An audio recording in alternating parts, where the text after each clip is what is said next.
Are you a nurse practitioner who would love to have your own medical practice, but you find it rather daunting, all the steps that you have to do to make it happen? In today's video, I'm going to break down the major steps of what you need to take care of before you can start and open the doors to your new practice. And it's only going to take you 30 minutes a day. So it's very attainable, manageable for a busy professional like yourself. So stay tuned to get the 10 steps that you're going to complete in those short 30-minute increments every day to make your dream a reality.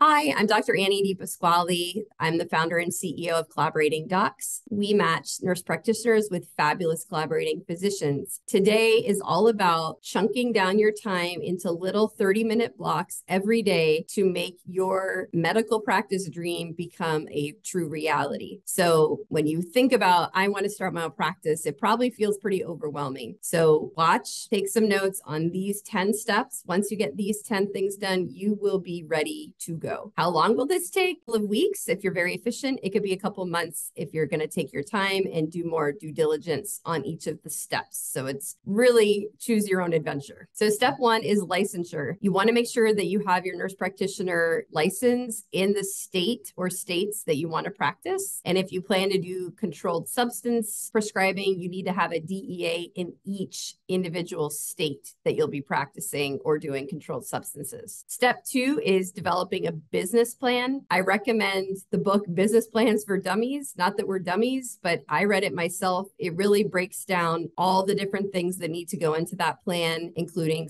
coming up with your company values, the mission of your medical practice, financial things, marketing plan, go-to-market strategy. There's a lot that goes into it. So go to your library, pick up that book, and just march your way through it. That may be one of the absolute most time-consuming steps, but I assure you, the people who actually do that step have a much higher success rate in the end. So try not to skip the business plan step. Step three is determining your legal structure. How are you going to set this up legally? Again, I wouldn't skimp on this. I would talk to a lawyer in your state or states that has helped other nurse practitioners set up practices. So you make sure you're doing everything correctly. You don't want to set it all up wrong, obviously. Step four is location. So are you going to do an in-person type practice or a telemedicine or both? So that will determine if you need to have a brick and mortar location. If you do, probably want to work with a real estate agent who can show you the different options in your area.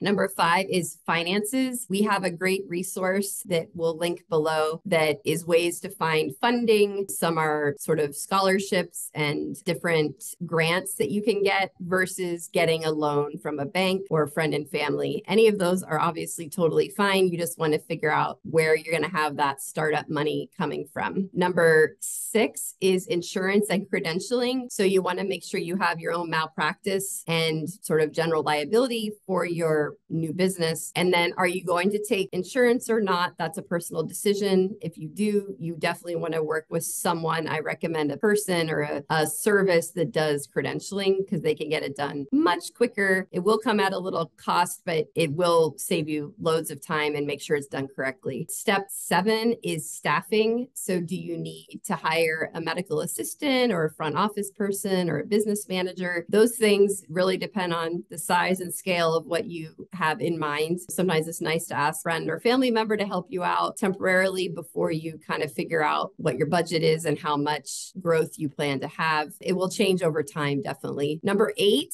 is tech and equipment. You definitely need an EMR. Depending on if you're in person or telemed, you might need office furniture, computers, desks, tables, all the medical equipment, supplies. So that's a big category of things to figure out.